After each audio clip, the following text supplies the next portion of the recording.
അതിപരിശുദ്ധമായ തിരുനാമത്തിന് മഹത്വമുണ്ടായിരിക്കട്ടെ. യേശുവിനെ സ്നേഹിക്കുന്ന, യേശു സ്നേഹിക്കുന്ന എൻ്റെ പ്രിയപ്പെട്ട സഹോദരി സഹോദരന്മാരെ, ഈ ദിനം ക്രിസ്തുവിനെ സ്നേഹിക്കുന്നവരെ സംബന്ധിച്ച് വളരെ ആനന്ദപ്രദമായ ദിനമാണ്. നമ്മളൊക്കെ ബർത്ത്ഡേ ആഘോഷിക്കാറുണ്ടല്ലേ?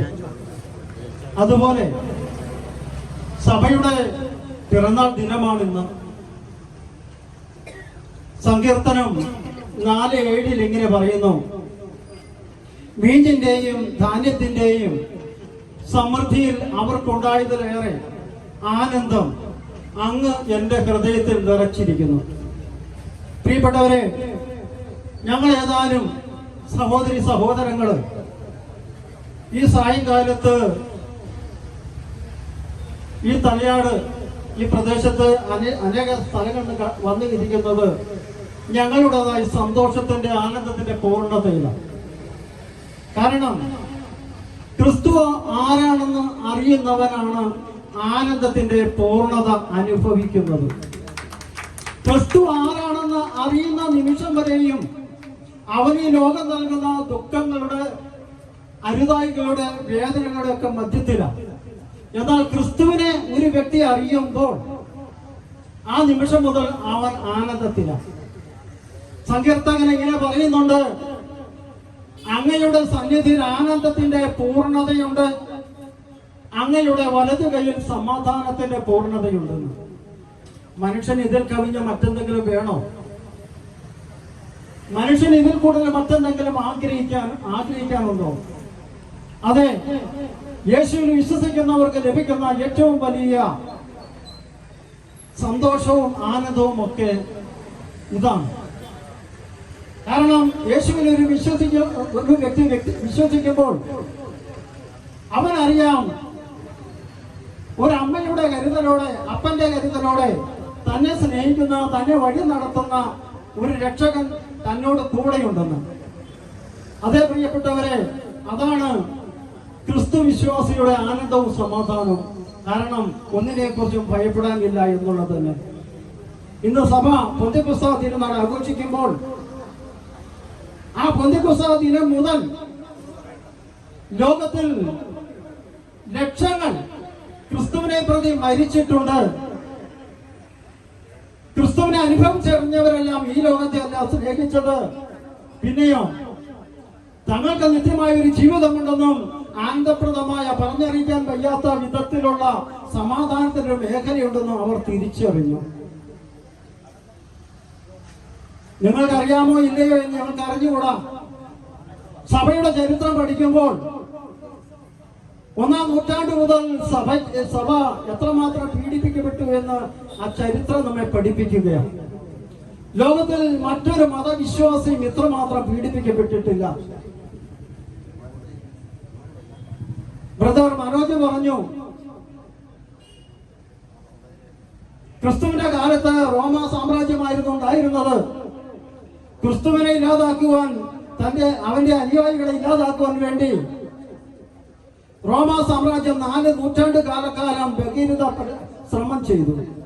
എന്നാൽ ക്രിസ്ത്യാനികളെ ഉപദ്രവിക്കും തോറും ക്രിസ്ത്യാനികളെ സിംഹക്കൂട്ടിലും പൂന്തോട്ടത്തിൽ ബന്ധമായിട്ടൊക്കെ നിർത്തിയപ്പോഴും ക്രിസ്തുവിന്റെ വിശ്വാസം വർദ്ധിച്ചു വരികയത്. ക്രിസ്തുവിന്റെ ആദ്യ ശിഷ്യൻ, ക്രിസ്തുവിനെ പ്രതി ആദ്യ രക്തസാക്ഷിത്വം വഹിച്ച സ്തേഫാനോസ് ക്രിസ്തുവിലേക്കുള്ള കുറിച്ച് പ്രസംഗിച്ചുകൊണ്ടിരുന്നപ്പോൾ കേട്ടുകൊണ്ടിരുന്ന ഫരീസർ സമൂഹവും സദൂക്കായരും മതപുരോഹിതന്മാരും എല്ലാവരും സ്തേഫാനസിനെ കൊല്ലുവാൻ നോക്കുകയാണ്.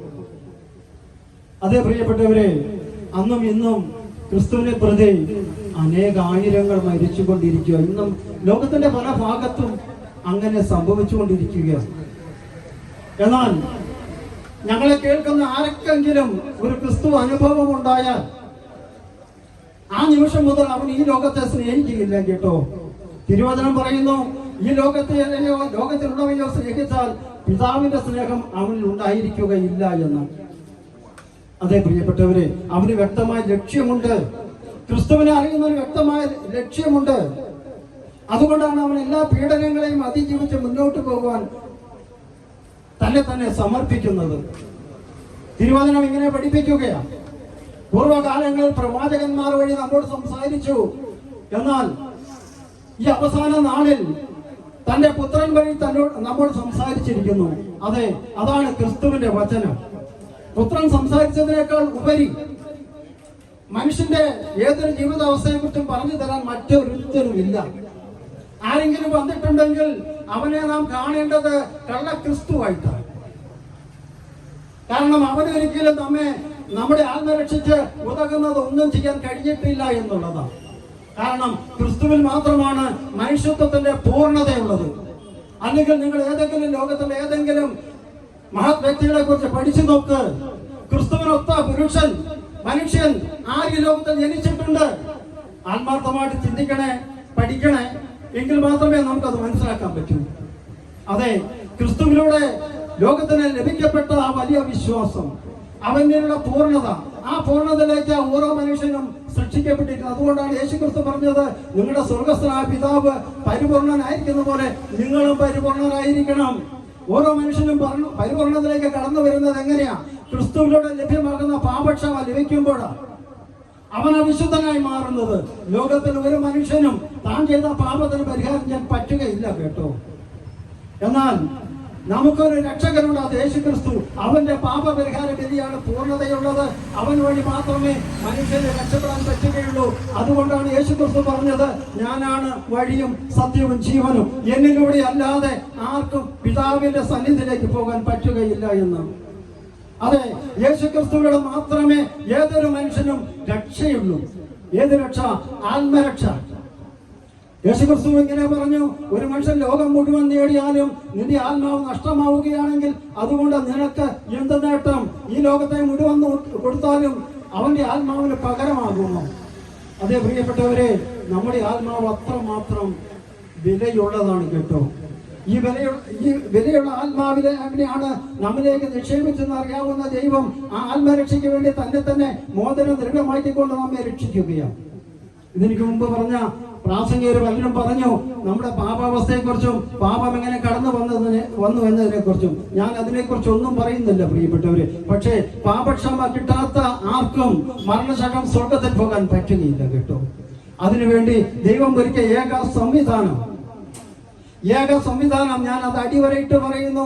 ദൈവം ഒരുക്കിയ ഏക സംവിധാനം യേശു ക്രിസ്തു എന്ന മനുഷ്യൻ മാത്രമാണ്. കാരണം അവനിലാണ് പൂർണ്ണതയുള്ളത്. അവൻ മാത്രമേ മനുഷ്യനെ സ്നേഹിച്ചുകൊണ്ട് തന്റെ ജീവൻ അവർക്ക് വേണ്ടി ബലി അർപ്പിച്ചുള്ളൂ. അവന് മുന്നോടിയായി വന്ന സ്നാപയോഹന്നാൻ ഇങ്ങനെ പറഞ്ഞു, ഇതാ ലോകത്തിന്റെ പാപങ്ങൾ നീക്കുന്ന ദൈവത്തിന്റെ കുഞ്ഞാട്. അതെ പ്രിയപ്പെട്ടവരെ, ലോകത്തിന്റെ പാപങ്ങൾ നീക്കുന്ന ദൈവകുഞ്ഞാടായി കടന്നു വന്നവൻ നമ്മെ ഓരോരുത്തരും ക്ഷണിക്കുകയാണ്. എന്തിനു വേണ്ടി? അവനിലൂടെ നമുക്ക് ലഭിക്കുന്ന ആ ദൈവ വരപ്രസാദം, ദൈവത്തിന്റെ ജീവൻ സ്വന്തമാക്കുവാൻ വേണ്ടി. ഞങ്ങളെ കേട്ടുകൊണ്ടിരിക്കുന്ന ഈ തലയാട് പ്രദേശത്തുള്ള പ്രിയപ്പെട്ടവരെ, നിങ്ങളെ ഓരോരുത്തരും അതിനായിട്ട് ഞങ്ങൾ ക്ഷണിക്കുകയാണ്. ഈ കഴിഞ്ഞ സമയങ്ങളിലൊക്കെ പറഞ്ഞ സഹോദരങ്ങൾ രക്ഷപ്പെടാനുള്ള മാർഗങ്ങളെ കുറിച്ച് വ്യക്തത നൽകി. അതുകൊണ്ട് ഇതാ സ്വീകാര്യമായ സമയം. തിരുവചനം പറയുന്നു, ദൈവവചനം ആരുടെ പക്കലേക്ക് കടന്നു വന്നുവോ അവരെ ദൈവങ്ങൾ എന്ന് വിളിച്ചുവെന്ന്. അതേ പ്രിയപ്പെട്ടവരെ, ഇന്ന് ഈ തലയാട് അങ്ങാടിയെ സംബന്ധിച്ച് ഏറ്റവും അനുഗ്രഹിക്കപ്പെട്ട ദിവസമാണ്. കാരണം ദൈവത്തിന്റെ വചനം മണിക്കൂറുകളോളം ഇവിടെ പ്രസംഗിക്കുകയാണ് ചെയ്തത്. ഇത് രക്ഷപ്പെടാനുള്ള ഏക വഴിയാണ് കേട്ടോ. അത് സ്വീകരിക്കുന്നവർക്കെല്ലാം രക്ഷപ്പെടാൻ കഴിയും. നിന്റെ ഭൗതിക ജീവിതത്തിലും ആത്മീയ ജീവിതത്തിലും ഞാൻ ആദ്യം സൂചിപ്പിച്ചതുപോലെ ധാന്യത്തിന്റെയും വീഞ്ഞിന്റെയും സമൃദ്ധിയിൽ അവർക്കുണ്ടായതിലേറെ ആനന്ദം അവിടുന്ന് എന്റെ ഹൃദയത്തിൽ നിറച്ചിരിക്കുന്നു. ഈ ആനന്ദം നമുക്കൊക്കെ അനുഭവിച്ച് നോക്കണ്ടേ? എന്തിനാണ് ധാന്യത്തെ സൂചിപ്പിക്കുന്ന എന്താണ്? നമ്മുടെ ശരീരപുഷ്ടിയാണ്. ശരീരം രോഗത്താൽ തകർന്നു പോകാം. വീഞ്ഞെന്തിനാണ്? മനസ്സിന്റെ സന്തോഷം, ലഹരി. ആ ലഹരിക്ക് അടിമപ്പെട്ടു പോയാലും അത് ഏതാനും സമയം കഴിയുമ്പോൾ നഷ്ടപ്പെട്ടു പോകും. പക്ഷേ നിന്റെ ആത്മാവ് ക്രിസ്തുവിന്റെ ആത്മാവ് കൊണ്ട് നിറഞ്ഞാൽ പരിശുദ്ധാത്മാവോട് നിറഞ്ഞാൽ നിന്റെ ജീവിതകാലം ഈ ലോക ജീവിതത്തിലും പരലോക ജീവിതത്തിലും നിനക്ക് നിത്യാനന്ദമുണ്ട് കേട്ടോ. അതിനായിട്ടാണ് യേശുക്രിസ്തു നമ്മെ ഓരോരുത്തരും ക്ഷണിക്കുന്നത്. പ്രിയപ്പെട്ടവരെ, ഞാൻ എന്റെ വാക്കുകൾ നിർത്തുകയാണ്. ഈ അടുത്ത കാലത്ത് വാട്സപ്പിലൂടെ കേട്ട ഒരു മെസ്സേജ് ഞാൻ നിങ്ങളുമായിട്ട് പങ്കുവെക്കട്ടെ. ലോകത്തില് അനേക സ്ഥലങ്ങളില് ഇന്നും ക്രിസ്തു വിശ്വാസികളെ നശിപ്പിക്കാൻ ശ്രമിച്ചു കൊണ്ടിരിക്കുകയാണ്. അനേകർ അതിനായിട്ട് കോപ്പ് കൂട്ടിക്കൊണ്ടിരിക്കുകയാണ്. ഈ അടുത്ത കാലത്ത് ഞാൻ കേട്ട മെസ്സേജ് ഇതാണ്: റോമിനെ തകർക്കുവാൻ വേണ്ടി ഏതാനും ക്ഷുദ്ര ശക്തികൾ ശ്രമിച്ചു കൊണ്ടിരിക്കുന്നു എന്ന്. റോം ഏതാ സ്ഥലം എന്നറിയോ? ക്രിസ്തുവിന്റെ സഭയുടെ ശിരസ്സായ സ്ഥലമാണ്. അതായത് സഭയുടെ ശിരസ് ക്രിസ്തുവാണ്. ദൈവത്താൽ സ്ഥാപിതമായ സഭയാണ് വിശുദ്ധ സഭ. ദൈവത്തെ നശിപ്പിക്കാൻ ആർക്കെങ്കിലും കഴിയുമോ? ദൈവത്തെ തകർക്കുവാൻ ആർക്കെങ്കിലും കഴിഞ്ഞാൽ മാത്രമേ ക്രിസ്ത്യാനിയെ തകർക്കാൻ പറ്റൂ, ക്രിസ്തു വിശ്വാസത്തെ ഇല്ലാതാക്കാൻ പറ്റൂ. ഞങ്ങളുടെയൊക്കെ ശരീരത്തെ ഇല്ലാതാക്കാൻ പറ്റും കേട്ടോ. ഞങ്ങളുടെയൊക്കെ ശരീരത്തെ ഇല്ലാതാക്കാൻ പറ്റും. പക്ഷേ ഞങ്ങൾ പുറപ്പുണ്ട്. ഞങ്ങൾ എപ്പോൾ മരണപ്പെടുന്നു ആ നിമിഷം ഞങ്ങൾക്ക് സ്വർഗത്തിൽ ഞങ്ങളുടെ തമ്പുരാൻ, ഞങ്ങളുടെ വിശ്വാസത്തിന്റെ നാഥനായവൻ, ഞങ്ങൾക്ക് വേണ്ടി പാപ പരിഹാരം ചെയ്തവൻ, നിത്യമായ വസതി ഒരുക്കി അവിടെ ഇരിപ്പുണ്ടെന്ന് അവൻ ഞങ്ങളെ കൂട്ടിക്കൊണ്ട് പോകും, ഉറപ്പാണ്. അതാണ് 1-ാം നൂറ്റാണ്ട് മുതൽ ക്രിസ്തു വിശ്വാസത്തെ തകർക്കാൻ നോക്കിയിട്ട് സാധിക്കാതെ വന്നതും. ഇന്നും ആ ക്രിസ്തുവാണ് സഭയുടെ ശിരസ്. ഓരോ ക്രിസ്തു വിശ്വാസിയുടെ ശിരസ് ക്രിസ്തു ആയതുകൊണ്ട് തന്നെ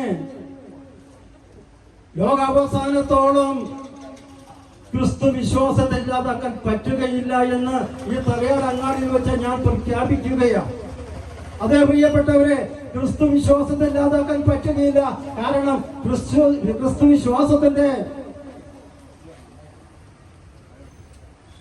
വിശ്വാസികളെ നയിക്കുന്നത് പരിശുദ്ധാത്മാവാണ്.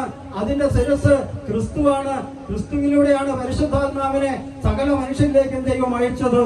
അതുകൊണ്ട് പരിശുദ്ധാത്മാവ് ക്രിസ്തു വിശ്വാസിയുടെ ഉള്ളിൽ വസിക്കുന്നിടത്തോളം കാലം അവർക്ക് ആ വിശ്വാസത്തെ ഇല്ലാതാക്കാൻ പറ്റുകയില്ല, നഷ്ടപ്പെടുത്താൻ പറ്റുകയില്ല, ക്രിസ്തുവിനെ തള്ളിപ്പറയാൻ പറ്റുകയില്ല. പ്രിയപ്പെട്ടവരെ, നമുക്ക് ഓരോരുത്തർക്കും ആലോചിക്കാം, ക്രിസ്തുവിനെ തേടാം. ക്രിസ്തു നമ്മെ തേടി വന്നത് നാം ഓരോരുത്തരും ക്രിസ്തുവിനെ അറിയണമെന്നും ക്രിസ്തുവിലൂടെ ലഭ്യമാകുന്ന രക്ഷ സ്വന്തമാക്കണമെന്നുമുള്ള ആഗ്രഹത്തോടെയാണ്. അവിടെ നിന്ന് നമ്മെ ഓരോരുത്തരെയും കൈമാടി വിളിച്ചുകൊണ്ടിരിക്കുക: മകനെ, മകളെ, എന്റെ അടുക്കിലേക്ക് വരിക, ഞാൻ നിന്റെ രക്ഷകനാണ്. നിന്റെ ഏത് പ്രശ്നത്തിൽ നിന്നെ രക്ഷിക്കാൻ കഴിവുള്ള ശക്തിയുള്ള ദൈവമാണ് ഞാൻ എന്ന് പറഞ്ഞുകൊണ്ട്, അതുകൊണ്ട് ആ ദൈവത്തിന്റെ സ്നേഹത്തിലേക്ക് നമുക്കൊന്നായി തീരാം. ആ സ്നേഹം ഒന്ന് അനുഭവിച്ചറിയാൻ, കാരണം ആ സ്നേഹം അനുഭവിച്ചറിയുന്നതിലൂടെ മാത്രമേ നമുക്ക് രക്ഷയുള്ളൂ കേട്ടോ. നമുക്ക് രക്ഷപ്പെടണമോ? ഈ ലോകത്തിലായിരിക്കുമ്പോൾ നമുക്ക് അനവധിയായ പ്രശ്നങ്ങൾ വരും. അതിൽ നിന്നെല്ലാം നമ്മെ രക്ഷിക്കുവാൻ ക്രിസ്തു മതിയായവനാണ്. അതുമാത്രമല്ല, ഏറ്റവും വലിയ രക്ഷ നമ്മുടെ ആത്മാവ്. ശരീരവും മനസ്സും ആത്മാവുള്ള മനുഷ്യന് ആത്മരക്ഷ അനിവാര്യമാണ്. ഈ ആത്മരക്ഷയ്ക്ക് വേണ്ടിയാണ് ക്രിസ്തു ഈ ലോകത്തിലേക്ക് വന്നത്. യേശു ക്രിസ്തു പൊന്തിയോസ് പീലാത്തോസിന്റെ മുമ്പിൽ വിചാരണയ്ക്കായി നിന്നപ്പോൾ പറഞ്ഞു: എന്റെ രാജ്യം ഐഹികമല്ല, ഈ രാജ്യത്തിൽ രാജാവാകാനോ സ്ഥാനമാനങ്ങൾ ലഭിക്കാൻ വേണ്ടി വന്നവനല്ല യേശു ക്രിസ്തു. പിന്നെയോ അവിടുന്ന് ഇങ്ങനെ പറയുന്നു: ഞാൻ മരിച്ച സ്വർഗത്തിലേക്ക് പോകുന്നില്ല എങ്കിൽ നിങ്ങൾക്കുള്ള സഹായകനെ അയക്കാൻ പറ്റുകയില്ല എന്ന്. അതുകൊണ്ടാണ് യേശു ക്രിസ്തു ഈ ലോകത്തിൽ സകല മനുഷ്യൻ പാപത്തിന് പരിഹാരം ചെയ്തുകൊണ്ട് മരിച്ച് 3-ാം നാൾ ഉദ്ധാനം ചെയ്തുകൊണ്ട് സ്വർഗത്തിലേക്ക് പോവുക മാത്രമല്ല ചെയ്തത്, അവിടുന്ന് വാഗ്ദാനം ചെയ്തതുപോലെ പരിശുദ്ധാത്മാവിനെ കാത്തിരുന്ന സകല, അന്നേ ദിവസം സെക്യൂർ കൂട്ടിശാലയിൽ പ്രാർത്ഥിച്ചുകൊണ്ടിരുന്ന സകലരുടെ പേരും പരിശുദ്ധാത്മാവിനെ നൽകിക്കൊണ്ട് സഭയുടെ ഉദ്ഘാടനം, ബർത്ത്ഡേ അന്ന് ആഘോഷിച്ചു. അന്ന് മുതൽ ഇന്ന് വരെയും ആ പരിശുദ്ധാത്മ ശക്തി സഭയെ നയിച്ചുകൊണ്ടിരിക്കുന്നു. യേശുവിൽ വിശ്വസിക്കുന്നവരെ നയിച്ചുകൊണ്ടിരിക്കുന്നു. അതിലാണ് ഓരോ ക്രിസ്തു വിശ്വാസിയും ആനന്ദം കൊള്ളുന്നത്, സൗഭാഗ്യം കൊള്ളുന്നത്. അവർക്ക് ഉറപ്പുണ്ട് യേശു ക്രിസ്തു പറഞ്ഞതെല്ലാം സത്യമാണെന്ന്. അതുകൊണ്ട് ഒരിക്കൽ കൂടി തിരുവചനം പറഞ്ഞുകൊള്ളട്ടെ: ആദ്യകാലങ്ങളിലെ പ്രവാചകന്മാർ വഴി ദൈവം നമ്മോട് സംസാരിച്ചു, എന്നാൽ ഈ അവസാന നാളുകളിൽ തന്റെ പുത്രൻ വഴി നമ്മോട് സംസാരിച്ചിരിക്കുന്നു. ആ പുത്രന്റെ വാക്ക് ആരെല്ലാം കേൾക്കുന്നുവോ അവരെല്ലാം രക്ഷയിലേക്ക് കടന്നു വരും കേട്ടോ. അവന്റെ വാഗ്ദാനമാണ് പരിശുദ്ധാത്മാവ്. പ്രിയപ്പെട്ടവരെ, പരിശുദ്ധാത്മ നിറവിന് വേണ്ടി എല്ലാവരും പ്രാർത്ഥിക്കണമേ. പരിശുദ്ധാത്മാവാണ് സത്യത്തെ വെളിപ്പെടുത്തി തരുന്നത്. പരിശുദ്ധാത്മാവാണ് യേശു കർത്താവാണെന്നുള്ള സത്യം ബോധ്യം നൽകുന്നത്. കാരണം സത്യമായവൻ യേശു ക്രിസ്തു മാത്രമാണ്. ആയതിനാൽ പ്രിയപ്പെട്ടവരെ, നിങ്ങളോട് ഞങ്ങൾക്ക് അപേക്ഷിക്കാനുള്ളത് ഒന്നേ ഒന്ന് മാത്രം. പരിശുദ്ധാത്മാവിന് വേണ്ടി പ്രാർത്ഥിക്കണമേ. യേശുവിനെ രക്ഷകൻ നാഥനുമായി സ്വീകരിക്കണമേ. അവൻ വഴി മാത്രമാണ് കേട്ടോ നമ്മുടെ ആത്മരക്ഷയും ഈ ലോക ജീവിതത്തിലെ സുരക്ഷിതത്വം ലഭ്യമാവുക. അതിനാൽ ദൈവം നമ്മെ എല്ലാവരെയും അനുഗ്രഹിക്കട്ടെ എന്ന് ആത്മാർത്ഥമായി പ്രാർത്ഥിച്ചുകൊണ്ട് ഈ സമൂഹത്തിലുള്ള ഓരോ മക്കളും ഞങ്ങൾക്ക് വേണ്ടി പ്രാർത്ഥിക്കുന്നതാണെന്ന് പ്രാർത്ഥിച്ചുകൊണ്ട് ഞാൻ എൻ്റെ എളിയ വാക്കുകൾ നിർത്തുന്നു. ദൈവം നമ്മെ അനുഗ്രഹിക്കട്ടെ.